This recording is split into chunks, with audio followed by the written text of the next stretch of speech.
Bonjour à toutes, bonjour à tous, bienvenue chez Contexte, très heureuse de vous accueillir pour ce live consacré au e-commerce. Quelle parade face à la percée des plateformes chinoises, notre regard, notre obsession, comme toujours, vous proposer l'information la plus utile possible. Nous sommes ensemble pour 45 minutes pour échanger sur plusieurs questions et pour tenter d'y répondre, pour échanger sur les enjeux de cette bataille qui se joue évidemment entre Bruxelles, Paris et Pékin. Ce format, je le redis à chaque fois, mais c'est d'abord le vôtre. 45 minutes pour répondre à plusieurs questions. Le 5 février dernier, la Commission européenne a présenté, il y a 3 mois maintenant, sa communication sur les plateformes de e-commerce. Justement, est-ce que cette boîte à outils est suffisante? Hier, on a entendu le commissaire au commerce à Bruxelles, Maroš Šefčovič, proposer une taxe de 2 € pour chaque petit colis. Est-ce crédible? On essaiera d'y répondre. Et à Paris, que faut-il attendre de l'examen de la proposition de loi sur la fast fashion qui débutera en juin au Sénat? Ces questions, mais bien sûr, comme à chaque fois, évidemment, les vôtres. Alors allez-y, je les attends en direct dans le chat. Avec moi aujourd'hui pour se projeter un peu sur la suite et sur ces sujets, 2 journalistes de contexte, évidemment les plus à même de vous éclairer. Léo Lichtwood, bonjour. Bonjour Lucille, bonjour à tous. Léo, tu es journaliste pour notre édition Tech à Bruxelles. De quoi vas-tu nous parler aujourd'hui ? Eh bien, de tout ce qui se fait à Bruxelles depuis quelques mois, depuis 1 an maintenant, pour juguler la percée donc de ces plateformes chinoises sur le marché européen. Et notamment de la communication de la Commission européenne sur le sujet, donc qui va bientôt fêter ces 4 mois. C'est ça. Jamal El Hassani, bonjour. Bonjour. Jamal, tu es journaliste pour notre édition Tech à Paris. De quoi vas-tu nous parler aujourd'hui ? Alors, je vais vous raconter un petit peu la genèse d'une campagne de lobbying qui est partie de Paris pour arriver tout en haut de l'agenda politique de la Commission. Je vais aussi vous parler des enquêtes qu'il y a en France contre ces acteurs chinois et qui patinent un peu. Et puis de la proposition de loi fast fashion qui va arriver en juin au Sénat. Merci beaucoup à tous les deux. Évidemment, on attend vos questions dans les chats et on plonge tout de suite dans le cœur du sujet. On commence avec notre première partie baptisée la genèse d'une croisade, vous l'aurez compris, celle de Paris, puis des institutions européennes pour tenter de contrecarrer cette déferlante de produits importés de Chine. On en entend beaucoup parler en ce moment. Cette histoire, Léo et Jamal l'ont suivie avec beaucoup d'intensité depuis début 2024. C'est l'histoire, en fait, un peu d'une croisade express. 2 constats avant de prendre vos questions qu'on attend évidemment. Le premier épisode de ce feuilleton, et je me tourne vers toi Jamal, se joue à Paris, au ministère de l'économie. La fédération du e-commerce et de la vente à distance, alors on parle là du lobby du e-commerce, va allumer une mèche qui va nous emmener finalement assez loin. Oui, donc on est en février 2024 et c'est le traditionnel bilan annuel de la FEVAD où elle présente un petit peu toutes les performances du e-commerce et puis en profite pour faire passer des messages. Et donc c'est là que le délégué général de la FEVAD, Marc Lolivier, va évoquer pour la première fois très publiquement le sujet. Jusqu'ici, il avait fait des alertes à Bercy ces derniers mois parce qu'il a vu en fait Temu en quelques mois d'arrivée en France se hisser dans le top 10 du e-commerce français très rapidement, avec des budgets marketing énormes et des prix très cassés, imbattables. Donc il a alerté ces derniers mois, il n'était pas forcément satisfait des réponses qu'il avait eues et donc là il a porté le sujet publiquement en expliquant en fait que la raison ou une partie du succès de ces plateformes-là, c'était une forme de dumping en fait sur tout un tas de réglementations françaises et européennes, environnementales, sur les données personnelles, fiscales aussi, il y a un sujet de TVA, également douanière, on va en reparler plus tard. Et donc il a demandé en fait au gouvernement d'agir et il estimait qu'il y avait une forme d'urgence à agir parce que Temu et Shein étaient en train de prendre très rapidement des parts de marché très importantes et donc il a ensuite formalisé ces demandes-là dans un courrier à Bercy quelques jours plus tard. Alors justement, effectivement tu le racontes, il tire la sonnette d'alarme. Comment réagit Bercy à ce moment-là, à cette injonction finalement à agir et à agir maintenant, pas attendre? Et ben donc à l'époque c'est Bruno Le Maire qui est ministre de l'économie.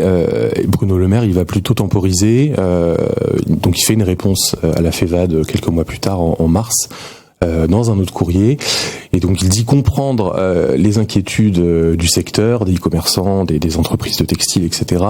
Mais il explique qu'il y a des enquêtes qui ont déjà été lancées et que si des manquements étaient trouvés, il y aurait des sanctions et que pour l'instant il n'y a pas de réponse plus ferme ou plus formalisé que ça. Des enquêtes de la DGCCRF, il me semble. Voilà, il y avait déjà des enquêtes de la DGCCRF et Bruno Le Maire précise quand même qu'il travaille sur des pistes d'encadrement du secteur avec la DGCCRF et les douanes, mais on n'a jamais eu de précision sur quelles étaient ces pistes. Sans donner de calendrier, ni un véhicule législatif éventuel à ce moment-là, en restant finalement une réponse assez...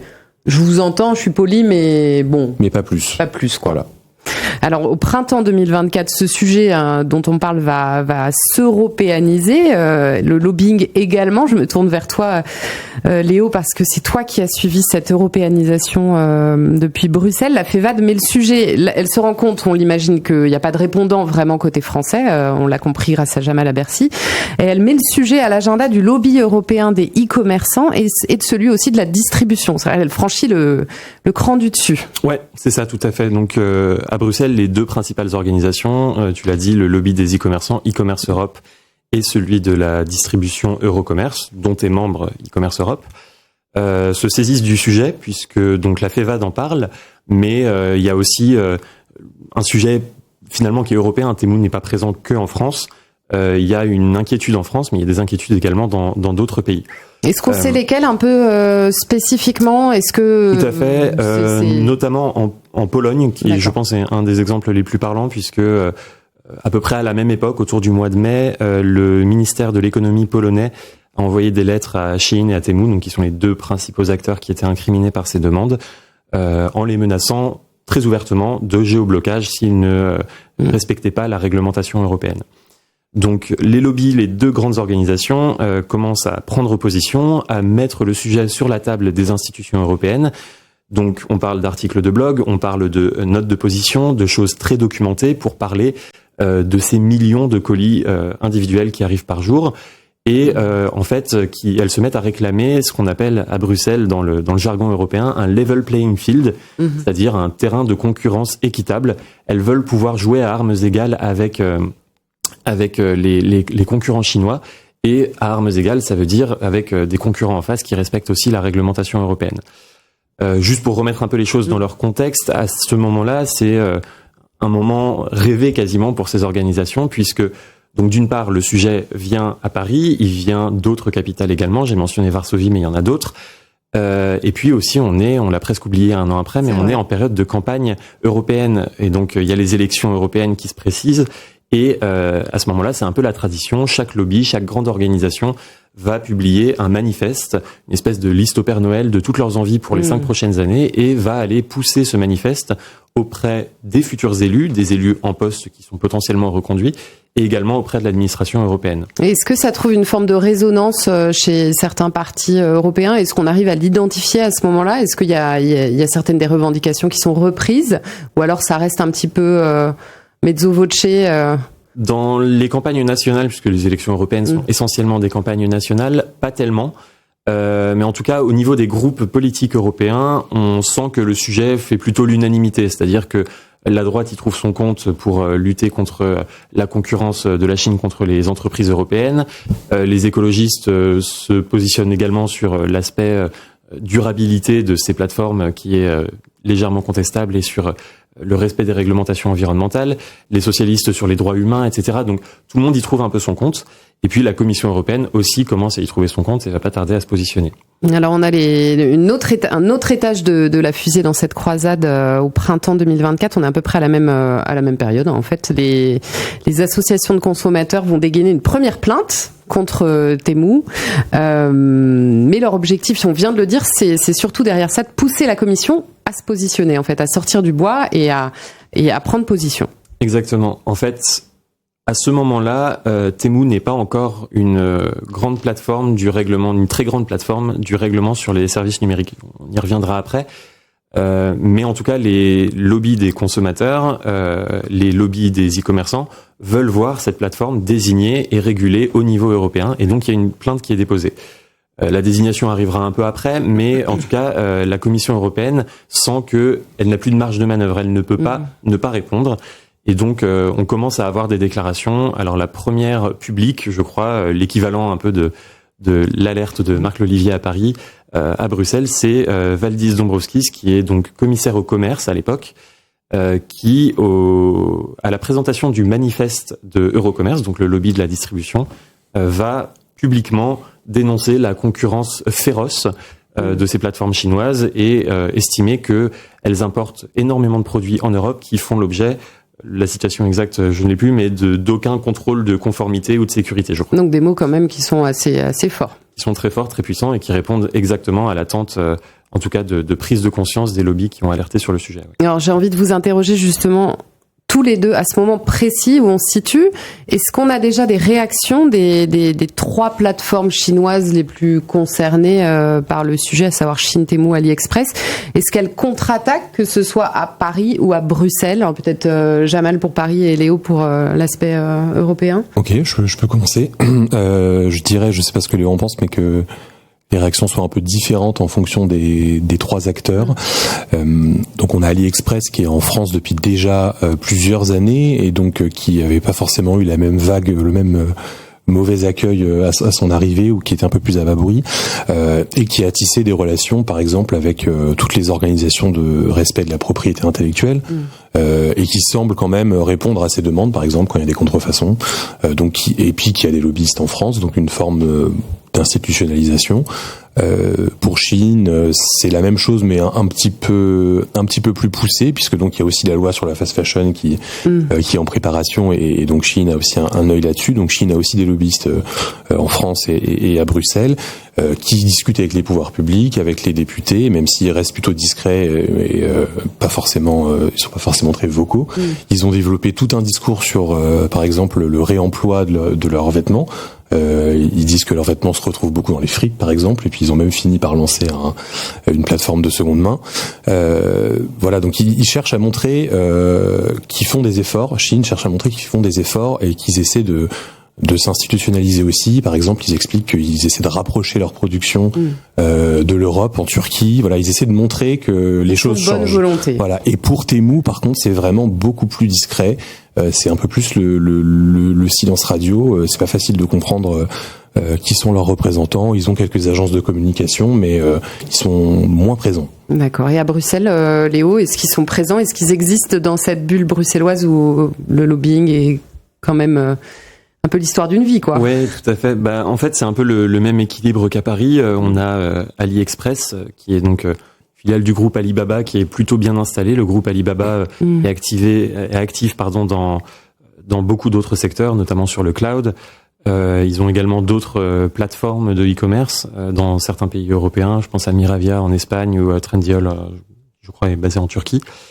Donc voilà, ils sont actifs, ils sont là depuis plus longtemps. D'ailleurs, au printemps 2024, ils continuent cette institutionnalisation, c'est-à-dire qu'ils intègrent DotEurope, qui est le lobby européen des plateformes. Voilà, ils sont en contact avec la Commission, ça fait plusieurs années. Dès 2018, ils ont déjà signé des engagements volontaires sur la protection des consommateurs. Donc, eux sont plutôt bien installés. Shein, c'est plus récent, mais ils sont aussi plutôt présents, ils sont actifs, ils font des événements, ils ont des lobbyistes. Je sais plus exactement le nombre, mais en tout cas, il y a quelques profils assez intéressants qui viennent de la Commission européenne dans leur équipe. Comme qui, par exemple? Alors, donc, on a un ancien porte-parole de la Commission européenne, mais on a aussi, surtout ce qui avait fait un peu scandale à l'époque, l'ancien commissaire européen au numérique, l'allemand Günther Oettinger, qui avait, dans le cadre de sa société de conseil, fourni des services à Shein. Donc, ça avait un peu fait des vagues à Bruxelles.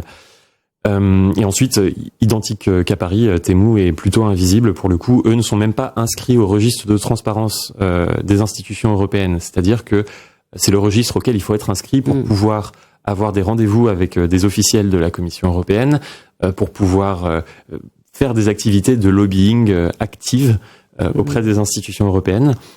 En fait, ils sont basés à Dublin. Ils ont un bureau dans le centre-ville de Dublin où il y a essentiellement des juristes. Depuis 1 an à peu près, je crois, il y a une équipe d'affaires publiques qui est là-bas. Mais en tout cas, c'est assez limité. Il n'y a pas d'activité de lobbying directement à Bruxelles. A priori, ils ne font pas non plus appel à des cabinets d'avocats ou des cabinets de conseil en affaires publiques. Comme disait Jamal, ils ont des cabinets qui s'occupent de leur communication à Paris, à Berlin. Mais voilà, ils sont très discrets. Je tiens juste à mentionner quand même que ça ne les empêche pas de temps en temps de toquer à la porte de la Commission européenne, puisque donc les engagements volontaires que je mentionnais, dont AliExpress est signataire, Temu a cherché à en intégrer un sur la contrefaçon à l'automne. Donc on est au mois de novembre, là c'est quelques mois quand même après le début de cette croisade.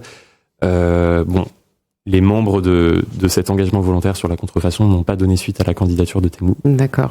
Alors, on comprend qu'il y a un lobbying des e-commerçants européens qui a été très intense en vous écoutant. Finalement, ça a l'air de marcher. La Commission semble les avoir écoutés. Ça, on peut le constater, Léo, et tu le constates d'ailleurs dans ces fameux documents que nous, on a beaucoup épluchés chez Contexte post-élection européenne, qui sont les feuilles de route qui sont envoyées au nouveau commissaire en septembre 2024. C'est quoi ces feuilles de route ? C'est des espèces de lettres de mission où la présidente de la Commission s'adresse à son commissaire en lui disant « Voilà ».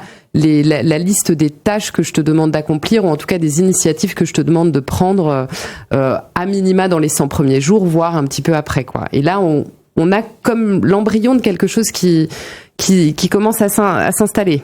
Exactement. Moi, je pense qu'on est même un peu au-delà de l'embryon, puisque entre le mois de mai, où on a les premières prises de position de la Commission, et le mois de septembre, où ces lettres de mission ont été données aux futurs commissaires européens, qui prendront leurs fonctions 2 mois après, il y a eu du lobbying qui a continué, c'est-à-dire que les lobbies des distributeurs et des e-commerçants ont rencontré les cabinets des commissaires en place pendant l'été.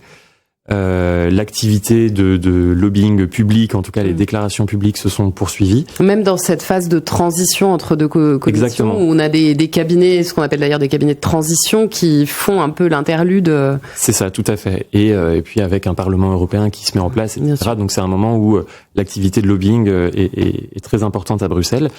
Et donc là, la Commission en septembre, c'est pas jouable politiquement de ne pas répondre. Donc le sujet est en effet mentionné dans les lettres de mission.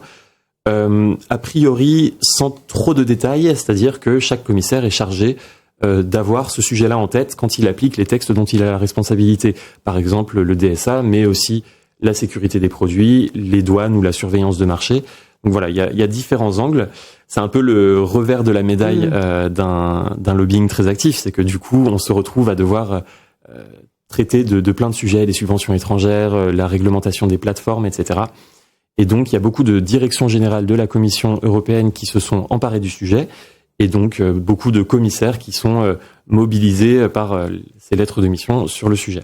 Donc, on y reviendra un peu après quand on parlera de la communication, mais c'est un peu un prélude de cette communication. On voit qu'il y a beaucoup d'angles. Il faut une réponse politique plus globale, et donc la Commission européenne commence à y travailler. On entend parler de cette communication, je crois, dès le mois de juin. Oui, c'est ce que tu me disais en préparant ce live. Tout à fait. Donc, en gros, elle est mentionnée pour la première fois dans l'agenda du Collège des commissaires en juin 2024.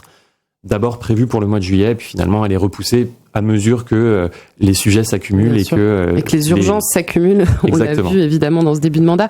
On arrive bientôt au bout de notre première partie. Je vais en profiter pour adresser la question de Serena. Merci à elle qui nous interroge en ligne. Et c'est une question qui s'adresse plutôt à Léo. Quel avenir pour le non-paper sur la handling fee? Est-ce que vous vous attendez à ce que cette proposition de la semaine passée soit soutenue par une majorité d'États membres? Est-ce que vous pensez qu'elle sera intégrée dans quelques textes législatifs UCC e-commerce? Merci, voilà pour la question de Serena. Est-ce qu'on est en capacité de répondre à Serena ce matin? Alors c'est encore très flou parce que donc c'est pas une proposition législative à proprement parler de la Commission européenne, mais c'est une idée qu'elle a évoquée dans sa communication sur le e-commerce, celle du mois de février, pour que les États membres s'en saisissent. Et ce qu'on a vu, on en reparlera après, mais c'est que les États membres étaient plutôt favorables à cette proposition. Elle est également mentionnée dans d'autres discussions, dans les discussions sur le futur budget européen. La Commission européenne y voit une manne pour aider à financer, à renflouer ses caisses, à financer le prochain budget européen. On cherche toujours de nouvelles ressources propres dans tous les sens à Bruxelles. Donc, il est probable que ça aboutisse. Après, est-ce que ça réglera tous les problèmes ? Ça reste à voir. Mais ce qu'on retient pour Serena, c'est qu'on est au tout début du parcours et qu'il y a encore de nombreuses étapes avant qu'on ait quelque chose qui se fige. Exactement, puisque donc c'est dans le cadre, si ça doit aboutir quelque part, ce serait probablement dans le cadre de la réforme de l'Union douanière, donc l'UCC, le Code des douanes européen, qui actuellement est encore en cours de négociation entre les États membres. Et pour aller plus loin sur cette première partie, 2 articles que je vous recommande qui sont signés par les journalistes de Contexte Tech à Paris comme à Bruxelles. On vous les partage en ce moment dans le chat. Le premier de Paris à Bruxelles, la croisade express des e-commerçants européens contre les plateformes chinoises dont les deux auteurs, j'ai de la chance, sont autour de cette table. Et le deuxième, le colis surprise de la Commission contre le dumping des e-commerçants chinois par Léo Lichtwood, qui est en fait l'analyse de ce que contient cette fameuse communication de la Commission dont on va parler un tout petit peu plus tard. On en vient à notre deuxième partie, régulation mon amour, la réaction à chaud qui de fait suit cette grosse campagne de lobbying qu'on vient de vous décrire, à la fois à Paris comme à Bruxelles. On a compris que les problèmes ont été identifiés. Comment la France et l'Union européenne se sont-elles emparées du constat posé par les e-commerçants européens? On va parler procédure ensemble et on va commencer avec toi, Jamal, à Paris. Il y a d'abord eu cette première étape qu'on évoquait, l'ouverture d'une enquête de la DGCCRF, ce terme barbare, la Direction générale de la concurrence, de la consommation et de la répression des fraudes. Elle vise qui? Elle vise Chine et Temu. Oui, donc on a eu une première enquête qui a été ouverte dès l'automne 2022, donc même avant que le sujet soit sur la place publique. Et puis ensuite, cette enquête a été étendue à Temu un peu après leur arrivée en France en 2023. Mais ces enquêtes ne sont toujours pas bouclées aujourd'hui, ce qui fait s'interroger les gens dans le secteur et qui ont du mal à comprendre pourquoi c'est aussi long et ce qui peut coincer, quoi. Et qu'est-ce qui coince? Est-ce qu'on a une idée, Jamal, justement, de ce qui peut être bloquant? Alors, on a des idées, on a des pistes, on a des éléments en discutant un petit peu avec les personnes qui suivent cette enquête. Il y a d'abord eu des soupçons de manque de volonté politique de la part de la France à agir seule contre la Chine, puisqu'en fait les personnes qui ont suivi un petit peu ce dossier le comparent toujours à Wish, qui était une plateforme en France au début des années 2020 qui avait commencé à être très populaire, qui avait un peu les mêmes problèmes que ce qu'on reproche à Temu aujourd'hui, et qui a fini par être déréférencé à la demande de Bruno Le Maire par les moteurs de recherche, et ça a tué le site. Enfin, il s'en est jamais remis en tout cas. Et donc à l'époque, Bruno Le Maire avait vraiment pris le dossier à bras le corps, etc. Mais donc si on compare un petit peu Wish et Temu, Wish était une entreprise américaine, mais qui ne valait rien pour les États-Unis, qui avait aucune valeur stratégique, politique, donc il n'y avait pas de soutien politique américain derrière Wish. Alors que là, Alibaba derrière c'est AliExpress derrière c'est Alibaba, c'est une des plus grandes entreprises tech chinoises, et les autres sites aussi sont très soutenus par la Chine. Je crois que Léo l'a mentionné, mais il y a même des soupçons de subventions illégales de leur activité par la Chine, parce que la Chine est en surcapacité, en surproduction et a besoin de trouver des débouchés. Donc il y a un vrai soutien politique, et donc il aurait pu y avoir une crainte de rétorsion commerciale et douanière, par exemple sur le champagne, le cognac français. Donc ça, c'est une première piste dont la France se défend. Ensuite, quand on passe vraiment sur l'enquête, ce qui est assez intéressant en fait, c'est l'agilité des plateformes, et il y a une difficulté à cerner les manquements, à les qualifier, parce qu'en fait, quand les enquêteurs découvrent des problèmes, un produit qui pourrait être contrefait, dangereux, une fiche produit qui ne va pas, une allégation trompeuse, en fait, les plateformes le corrigent en 24 heures, 48 heures, même un élément d'interface du site qui pourrait ils sont extrêmement agiles. Et donc, en fait, c'est très difficile d'amasser un nombre de preuves assez suffisant pour avancer. Il y a aussi tout un tas de problématiques de contradictoires légales, et puis des choses un peu plus terre à terre. Mais par exemple, la DGCCRF, elle commande sur Temu, Chine, etc. pour son enquête, voilà. Ah oui, pour tester les produits. Elle appelle ça des prélèvements. D'accord. Et évidemment, on peut pas commander ça en mettant adresse Bercy, DGCCRF. Donc il faut trouver des filouteries pour recevoir les produits. Donc ça crée aussi des problématiques de logistique. Et enfin, il y a une volonté politique de frapper un grand coup. Donc ce qu'on comprend, ce qu'on nous dit, c'est que l'enquête est plutôt plus proche de la fin que du début, même si Bercy temporise beaucoup. Et donc il y a une volonté d'arriver avec une très grosse amende, avec un dossier béton, avec beaucoup de preuves, et ce qui est aussi un peu dénoncé par certaines organisations du secteur. On l'a vu récemment dans des communications avec Bercy, qui préféraient en fait que Bercy et DGCCRF fassent tout un tas de petites enquêtes sur tout un tas de manquements, plutôt que vouloir faire un coup politique qui va prendre beaucoup de temps, alors qu'ils estiment qu'il y a une forme d'urgence. Je comprends. En parallèle, on va revenir sur vos questions évidemment parce que vous nous interrogez et c'est tout à fait normal sur les déclarations du commissaire Šefčovič. On a prévu de vous en parler. En parallèle, à Bruxelles, il y a un élément qui s'ajoute à l'arsenal de réponses possibles. On en parlait tout à l'heure avec toi, Léo, c'est la désignation de ces entités comme grandes plateformes au titre du DSA. On est encore au printemps 2024. Alors, qu'est-ce que ça change concrètement ? Alors concrètement, ça change que c'est la Commission qui devient le régulateur de ces plateformes. Jusque-là, les grandes plateformes, quand elles ne sont pas encore très grandes plateformes, quand elles ne sont pas encore désignées comme telles, elles sont soumises à l'autorité d'un régulateur national, en l'occurrence pour Shein et pour Temu, le régulateur irlandais.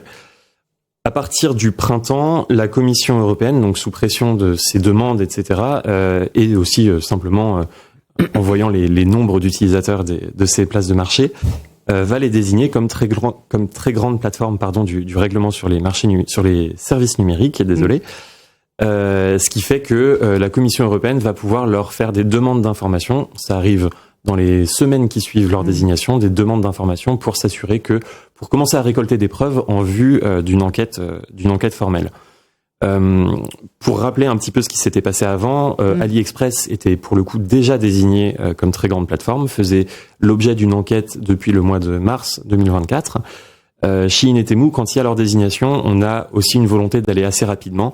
Oui, très rapidement, il y a des demandes d'information, donc je disais, et puis une enquête formelle qui est ouverte contre Temu au mois d'octobre. Shein n'est pas visé à ce stade par une enquête formelle. Mais une enquête formelle, c'est un nouvel outil puisque le DSA est en vigueur depuis 2023, si je ne me trompe pas, et ça peut donner lieu à des amendes massives, donc jusqu'à 6% du chiffre d'affaires mondial, et potentiellement en cas de non-respect des réglementations européennes et des règles du DSA, de manière systématique, un déréférencement ou un blocage. Est-ce que la procédure est aussi longue, sans piquer la DGCCRF, mais à Bruxelles que pour ce qui se passe actuellement à Paris ? Où est-ce qu'on en est peut-être aussi aujourd'hui ? Alors, cette procédure ?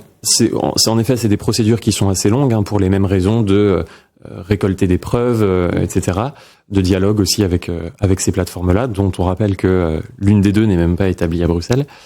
Donc ça prend longtemps, et puis il y a aussi un souci de coordination puisque le DSA n'est pas le seul angle qui a été choisi par les régulateurs européens. Jamal mentionnait la DGCCRF, il y a un réseau européen des DGCCRF et de leurs homologues dans les autres États, c'est le réseau CPC de coopération sur la protection des consommateurs. Donc là, il y a aussi des enquêtes qui sont en cours en parallèle. Donc il y a un besoin de coordination, de s'assurer que on n'aille pas trop vite sur l'un et trop lentement sur l'autre, ou bien qu'il y ait trop d'efforts politiques mis sur l'un ou sur l'autre. Le réseau CPC a ouvert des enquêtes contre Temu et contre Shein. Temu a déjà fait l'objet d'une communication des griefs au mois de novembre, si je ne me trompe pas. Shein, pour le coup, l'enquête a été ouverte plus récemment, c'était au mois de février. Donc il y a toutes ces enquêtes qui sont en cours, il y a une volonté d'avancer de concert.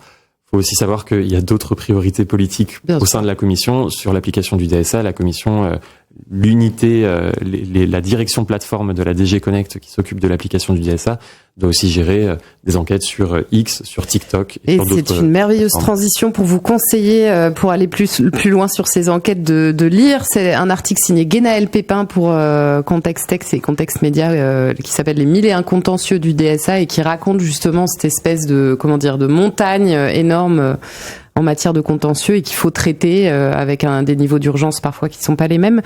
On vient de parler donc de ces enquêtes à Paris comme à Bruxelles. Je vais rebondir quand même sur une question d'actualité parce qu'on nous interroge et notamment Christelle qui nous parle évidemment du commissaire Šefčovič qui a annoncé hier en commission IMCO au Parlement européen une taxe de 2% par colis chinois. Alors la question de Christelle, elle est très basique et en même temps on se la pose aussi. Est-ce qu'on sait quelles sont les modalités d'application ? Est-ce qu'on en sait plus que ça à date ? C'est un peu la question, ce matin. Tu veux répondre Ouais, on n'en sait pas beaucoup plus parce que donc c'est pas une idée qui est nouvelle. Ça avait été évoqué dans la communication du mois de février, mais il n'y a pas de proposition législative à proprement parler puisque l'idée de la Commission c'était de tendre la main aux États membres. Après ils s'en saisissent ou pas et ils l'incluent si besoin, s'ils en ont envie, dans leur réforme du code des douanes européen et de l'union douanière de manière générale. Juste peut-être pour remettre les choses en contexte, pourquoi cette taxe de 2 €? Donc les petits colis, les paquets individuels sur lesquels repose le business model de Shein, de Temu, de ces plateformes-là, aujourd'hui échappent aux droits de douane européens parce que il y a une exemption pour les paquets de moins de 150 €. La raison, c'est que faire une déclaration douanière pour chacun de ces paquets, vu la longueur des formulaires de déclaration, ce serait aujourd'hui pas gérable pour les douanes européennes. À peu près toute la Terre commande sur ces plateformes pour moins de 150 €. Exactement, on est sur 12 millions de paquets par jour qui arrivent dans l'Union européenne en 2024. Donc les douanes ne pourraient pas gérer ça. La réforme qui est en cours, la réforme douanière, doit permettre de mettre fin à cette exemption parce que il y aura des formulaires simplifiés, des formulaires qui seront numérisés, qui seront beaucoup plus faciles à gérer pour les douanes. Sauf que ça fait quand même un certain nombre de paquets à gérer. Il y a quand même un risque d'engorgement de ces douanes-là. Et donc la Commission européenne a dit, si on veut donner aux douanes les ressources nécessaires pour contrôler ces colis, il va falloir mettre en place ces frais de gestion forfaitaires non discriminatoires, je crois qu'elle les appelait comme ça, sur les paquets individuels. Elle n'a pas fait de proposition formelle, elle n'avait pas donné de montant jusque-là. L'annonce d'hier, c'est essentiellement ça, c'est le montant. C'est Maroš Šefčovič qui réfléchit à 2 € par paquet. Par article. Par article. Il a dit per item en anglais, donc par article. Ouais. Et si je me trompe pas, est un montant beaucoup plus élevé que ce à quoi réfléchissait la France. Oui, c'est ça. Parce que une demande de la France d'avoir un montant, d'avoir une taxation. Ouais, tout à fait. Enfin, c'était une proposition de la Commission, comme l'a dit Léo, mais la France faisait plutôt partie des pays assez actifs sur le sujet, avec les Pays-Bas notamment. Et donc il y a eu des communications du gouvernement le mois précédent, fin avril, là-dessus. Et Amélie de Montchalin, donc qui est ministre du budget en France et qui a autorité sur les douanes, avait parlé. Elle a dit qu'il fallait arbitrer entre des frais qui seraient de quelques dizaines de centimes par article ou de quelques euros par colis. Et donc là, on est plutôt à 2 €. On est à 2 € par article au lieu de quelques dizaines de centimes. Et vu que ces produits coûtent très souvent seulement quelques euros, on voit très bien comment ça peut être dissuasif pour énormément renchérir leur prix et un peu mettre à mal le modèle économique. Si le montant est maintenu, ce n'est qu'une première piste et il faudra voir s'il est confirmé. Merci beaucoup à tous les deux. On en vient à notre troisième et dernière partie, le dernier étage qu'on a appelé la réponse systémique. On l'a compris, donc réguler ces plateformes n'est pas chose aisée. Le dernier étage de la fusée, c'est ces textes qu'on voit popper à Paris comme à Bruxelles et qui visent à aller encore plus loin, à encadrer les pratiques, pour encadrer les pratiques de ces plateformes. On va reparler quand même un petit peu très basiquement de cette communication de la Commission qui a été présentée donc tout début février, dont tu as obtenu le leak quelques jours avant sa présentation, comme quelques-uns de tes confrères à Bruxelles, Léo. Alors que contient-elle? Comment elle se présente? C'est quoi ce document finalement qu'on a devant nous? Eh ben, c'est une boîte à outils. C'est comme ça que la Commission l'a présenté, l'a titré. C'est une boîte à outils pour répondre aux défis posés par les plateformes de e-commerce et par l'importation des produits de pays tiers. Concrètement, il y a quelques propositions, pas d'annonce majeure. Il y avait l'annonce en parallèle de l'ouverture d'une enquête du réseau CPC, donc les DGCCRF au niveau européen contre Shein. Mais il n'y a pas de proposition législative. Il y a des suggestions comme les frais de gestion. Après, sinon, c'est essentiellement dresser un panorama de ce qui est possible de faire aujourd'hui et des outils, des instruments dont dispose la Commission européenne. Donc, en fait, elle fait mention d'un ensemble de textes législatifs qui vont du règlement général sur la sécurité des produits, qui est entré en application au mois de décembre l'année dernière, si je me trompe pas. Le règlement sur la surveillance de marché, qui doit permettre de détecter les produits non conformes au sein du marché européen. Également le DSA, on l'a mentionné, règlement sur les services numériques, le droit de la protection des consommateurs plus largement. Elle fait l'inventaire, quoi. Elle fait un inventaire, tout à fait, et ensuite elle dit ce qu'elle peut faire par rapport à ça. Et donc l'exemple, c'est ouvrir des enquêtes comme dans le cadre du réseau CPC pour vérifier la conformité de Shein avec le droit de la protection des consommateurs, mais également conduire ce qui s'appelle en anglais des sweeps, donc des balayages, des espèces de collecte à grande échelle de produits pour vérifier l'ampleur des risques sur la sécurité des produits, sur la protection des consommateurs, et puis également appeler les autorités douanières, les autorités de surveillance de marché à coopérer entre elles. Donc on est vraiment sur une approche multisectorielle, multi-instruments, et puis pas de nouvelles approches législatives, mais une invitation à faire plus avec ce qu'on a déjà. Ça me permet de peut-être prendre la question de Leonardo qui nous demande quelles sont vos attentes concernant d'éventuelles initiatives réglementaires justement de la Commission en matière de e-commerce. On a commencé un petit peu à lui répondre. Est-ce que ça va se limiter aux colis et aux douanes ou est-ce que ça peut déboucher sur d'autres initiatives même si un cadre est déjà en place? En gros, est-ce qu'on va avoir du neuf en termes législatifs? Alors je pense que tu as déjà répondu, mais... Alors, dans la communication, il n'y a pas d'annonce législative nouvelle. Mais en interne, la Commission européenne réfléchit à ce qu'il est possible de faire. Alors, ce qu'il faut savoir, c'est que légiférer plus aujourd'hui, c'est pas exactement l'option la plus populaire. On est plutôt sur un principe de simplification. Voilà, on est plutôt sur ce principe de... on légifère pour simplifier. Exactement. Mais il y a quand même des possibilités que la Commission est en train d'explorer. Ou des textes qui sont en cours de négociation. Il y avait donc cette réforme douanière qui est encore en cours de négociation, que la Commission européenne veut voir aboutir, veut éventuellement accélérer, puisque dans sa proposition, elle visait une entrée en application en 2028. Elle a proposé aux États d'accélérer ça pour la faire entrer en application en 2026. Et puis, il y a aussi en interne des réflexions plus ou moins avancées sur d'autres textes législatifs qui pourraient s'attaquer de manière directe ou indirecte au business model de ces plateformes.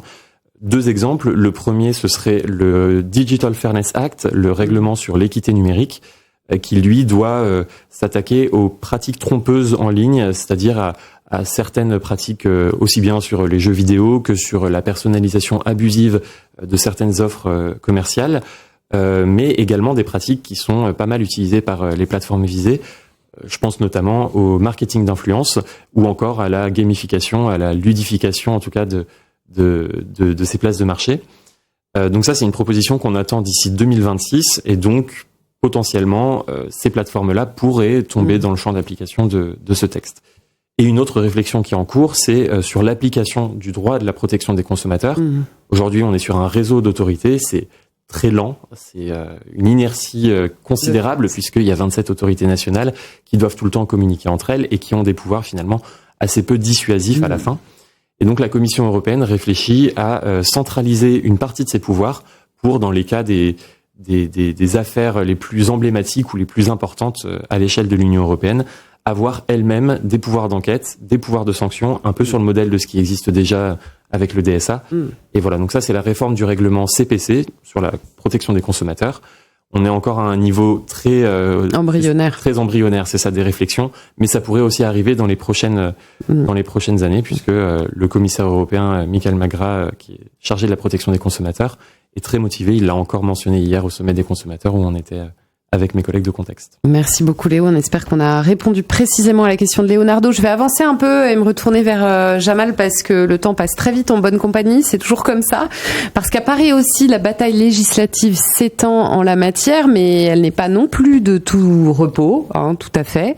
En mars 2024, l'Assemblée nationale a adopté, ça ne vous a peut-être pas échappé, à l'unanimité une proposition de loi contre la fast fashion. Ce texte va enfin revenir au Sénat, parcours un petit peu heurté, on a eu une dissolution, on s'en rappelle, bon, ça a pris un petit peu plus de temps que prévu.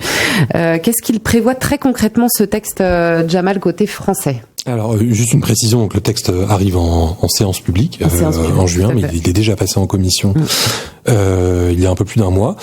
Donc le texte, il a 3 articles. Il y a d'abord une qualification de la pratique de mode éphémère.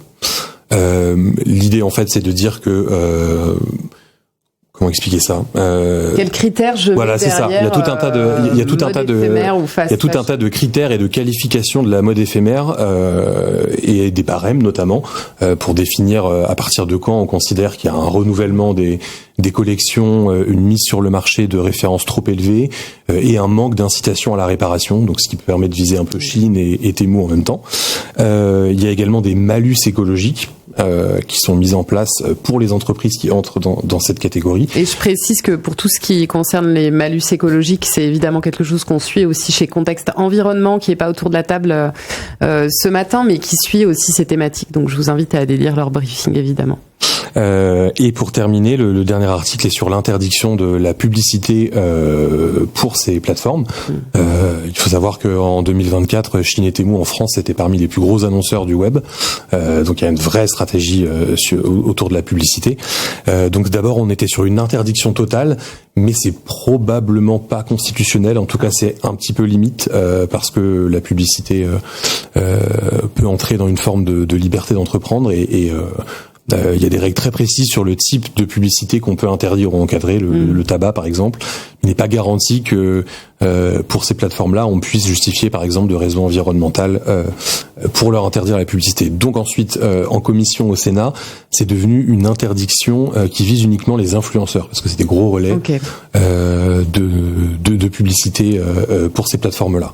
Alors, cela illustre surtout la difficulté de cibler les plateformes chinoises un peu spécifiquement. C'est ce qu'on constate en fait en suivant ces débats, comme tu le fais au contexte. Oui, c'était assez intéressant puisqu'au départ les entreprises de e-commerce européennes et le lobby, la FEVAD en France, soutenaient le texte parce qu'ils le voyaient comme une manière de viser Shein et Temu, de rendre leur business un peu plus cher et donc de réduire cet écart de compétitivité. Sauf que pendant l'examen à l'Assemblée, en fait, on a précisé dans le texte que les marketplaces, donc les places de marché, qui est le modèle de beaucoup de sites e-commerce, étaient concernés par ces obligations. Et donc, ça a ouvert la possibilité. C'est un peu l'arroseur arrosé. Voilà. Et donc, ça a ouvert la possibilité que les places de marché puissent être comptables de l'intégralité des vêtements vendus par des marques. Et donc, en additionnant toutes ces différentes marques, elles entrent dans les critères de cette loi et dans qu'elles doivent payer les malus et qu'elles soient astreintes à toutes ces régulations-là. Et ça montre aussi, voilà, une sorte de difficulté aussi de faire la différence entre la fast fashion et l'ultra fast fashion, puisqu'il faut définir des barèmes à partir desquels on considère que le nombre de références, de collections mises sur le marché est trop élevé.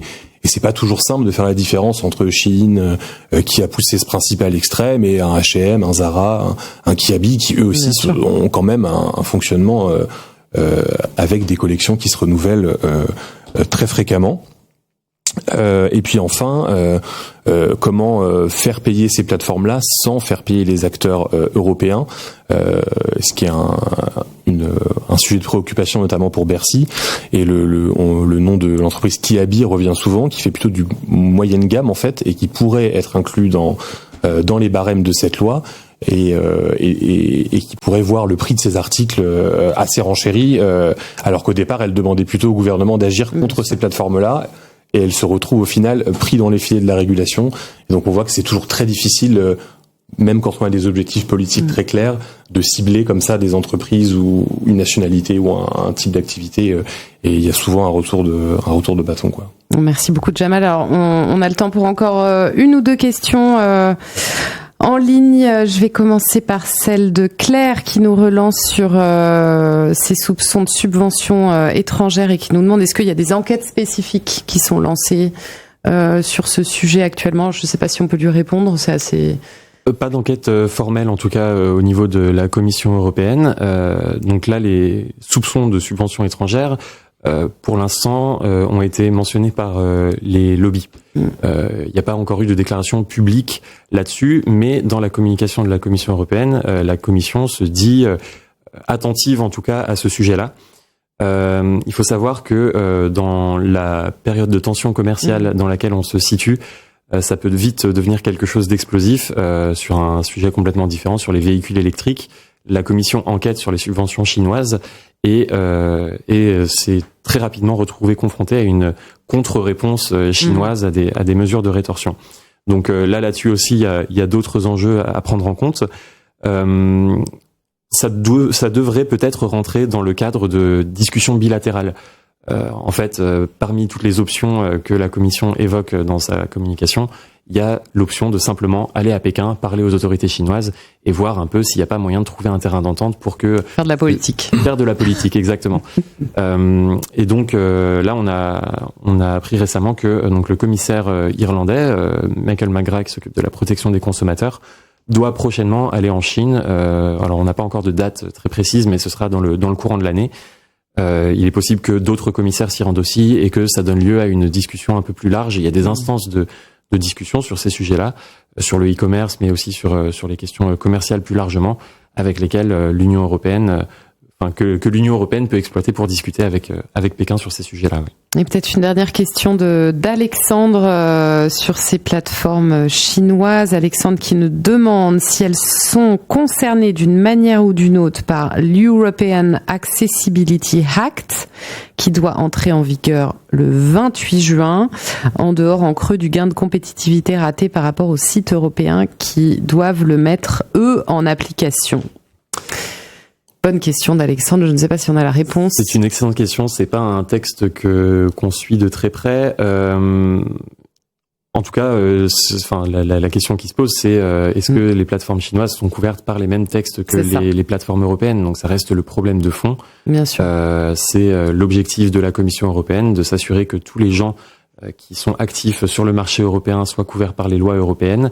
Et donc ça fait partie notamment des grands enjeux dans la réforme douanière, c'est est-ce que une plateforme comme Temu est responsable des importations, et donc est-ce que c'est Temu qui est responsable de s'assurer de la conformité de ses produits, ou bien est-ce que c'est le producteur, qui n'est pas Temu, qui est souvent une société sans marque, qui parfois n'a même pas de bureau en Europe, qui est responsable. Et donc là-dessus, la question d'avoir un importateur présumé qui soit ciblé par, qui soit chargé de s'assurer du respect des réglementations européennes. Ça fait partie des sujets qui sont débattus dans le cadre de la réforme douanière, oui. Voilà pour ce qu'on pouvait répondre à Alexandre, et il est déjà 11h45. C'est la fin de ce live spécial consacré au e-commerce et aux défis posés par les plateformes chinoises à Paris comme à Bruxelles. Merci encore pour votre fidélité. Merci à Léo, merci à Jamal pour leurs éclairages, à Samuel et Yanis pour la modération, à Nicolas Kefelec et Frédéric Dubosc pour notre beau décor. Aujourd'hui, dites-nous ce que vous avez pensé de ce format. Surtout, vous allez recevoir un lien vers un questionnaire de satisfaction dans 1 minute. N'hésitez pas à le remplir. Vraiment, ça nous aide à vous proposer les meilleurs formats possible. Je vous dis à très vite, et pour aller encore plus loin, évidemment, je vous invite à vous plonger, à vous promener sur contexte.com. Je salue notre petite nouvelle, notre édition Energy, qui est notre première édition lancée en anglais, qui a 1 semaine tout juste. Donc long live Energy, et je vous laisse vous plonger spécifiquement dans les briefings de notre édition Tech. Évidemment, on se retrouve très bientôt pour un nouveau live. Merci encore pour votre fidélité.